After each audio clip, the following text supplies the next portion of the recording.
Good day, esteemed viewers. I am Doyinsola Olakunle, a third-year student of the University of Ibadan and undergraduate legal intern at HARLEM Solicitors. Today, I'll be giving a detailed lecture on consumer remedy for poor quality of service under contract law. But before we enter into today's lecture, imagine that you're unable to receive calls, place a call, or even send messages. It might be frustrating, especially if you suffer loss or damage as a result of this. Do you know that you and your service provider are under a contract, and your service provider has an obligation to provide quality service, and you can seek remedies if this quality service are not provided? If you did not know about this, now is an opportunity. By the end of this lecture, you'll be able to understand the contractual relationship between a consumer and a service provider. You will also be able to know the remedies that are available to an aggrieved consumer, as well as the procedures and avenue to which an aggrieved consumer can seek remedies under contract law.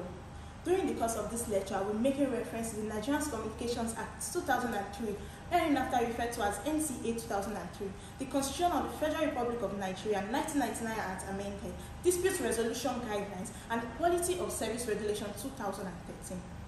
Now, who is a consumer? According to Section 107 of NCA 2003, a consumer is a person who subscribes or uses communication service. For a broader definition, the Consumer Protection Council Act 1992 defines a consumer as an individual who purchases, uses, maintains, or disposes of service or product. It is important to note that the word consumer can be used interchangeably with customer or subscriber. It is no news that the telecommunications sector in Nigeria is the largest in Africa in terms of subscriber numbers. It has grown from less than 500,000 subscribers in 2002 to over 190 million subscribers as of June 2022. However, it is unfortunate that this growth has also led to intense consumer complaints traceable to poor quality of service. Instances of poor quality of service are dropped calls, delayed messages, or charges removed for unsubscribed services. Having established that, under contract law, there's usually an agreement between two parties. In this case, the agreement is between the subscriber and the telecommunication service provider. A contract exists between the subscriber and the telecommunication service provider as soon as that subscriber acquires and activates the SIM. For instance, if Joy buys an MTN SIM, the moment she activates and recharges that SIM in compliance with the pay-as-you-go system, then a contract already subsists between Joy and MTN. A breach of contract therefore occurs when a consumer suffers loss or damage as a result of poor quality of service. The law of contract provides a legal basis to which a consumer can seek remedies. It is important to note that an end user of a SIM whose SIM was registered under the name of another person also has a legal basis under contract and can therefore seek remedies. Now, what are these remedies?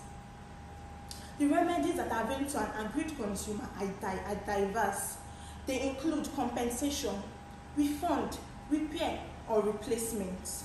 Under the NCA 2003, the NCC is obligated to require service provider to refund or compensate their consumers. Similarly, the court could also award damages to an aggrieved consumer.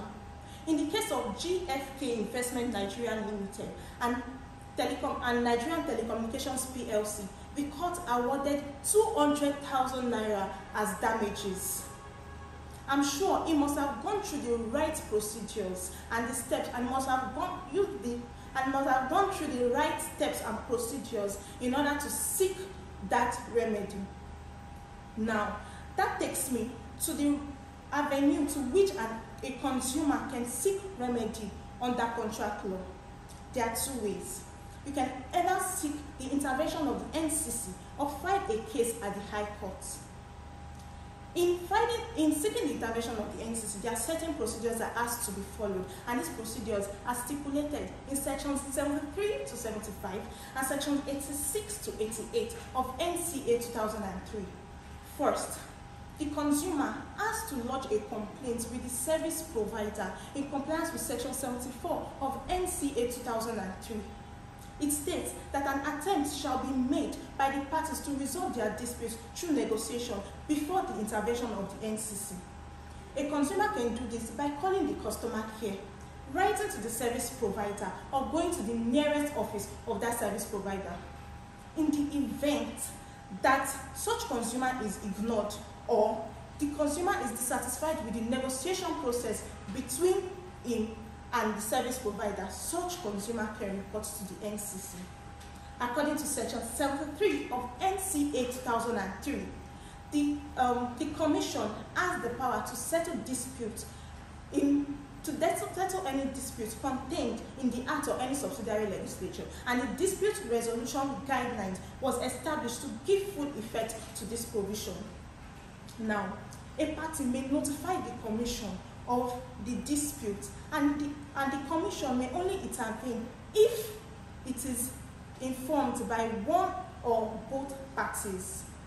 Now, after NCC has given its decision on the matter, if the parties are not satisfied with the decision, they have to request for a statement of reasons, that is, the reason for the decision of the NCC.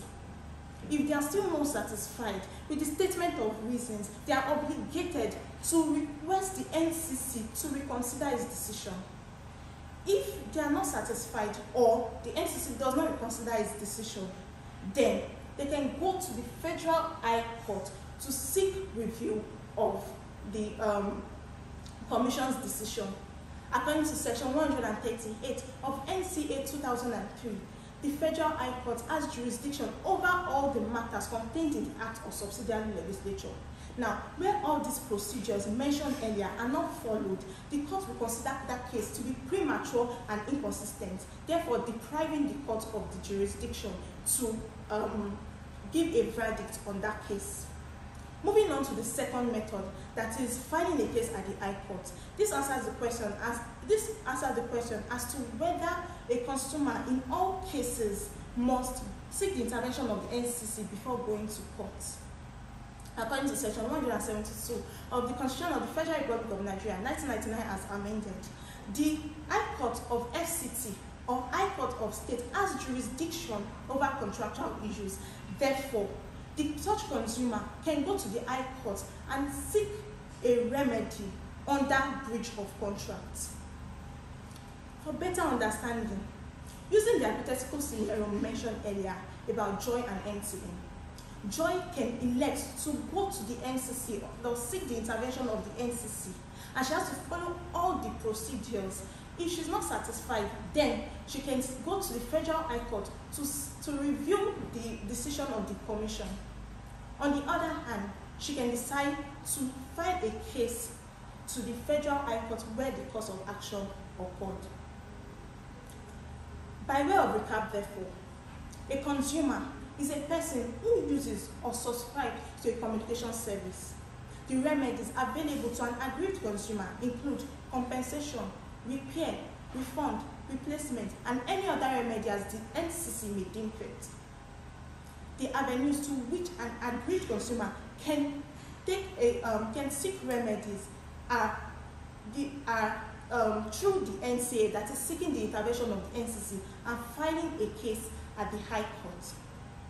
I hope I've been able to take you through the consumer remedy for poor quality of services under contract law. Now, you know your rights and the remedies that you can seek. For more information or more insightful articles on telecommunications law and policy in Nigeria, please visit our website at www.halemsolicitors.com and our social media pages at HARLEM Solicitors. Thank you so much for listening and have a great day.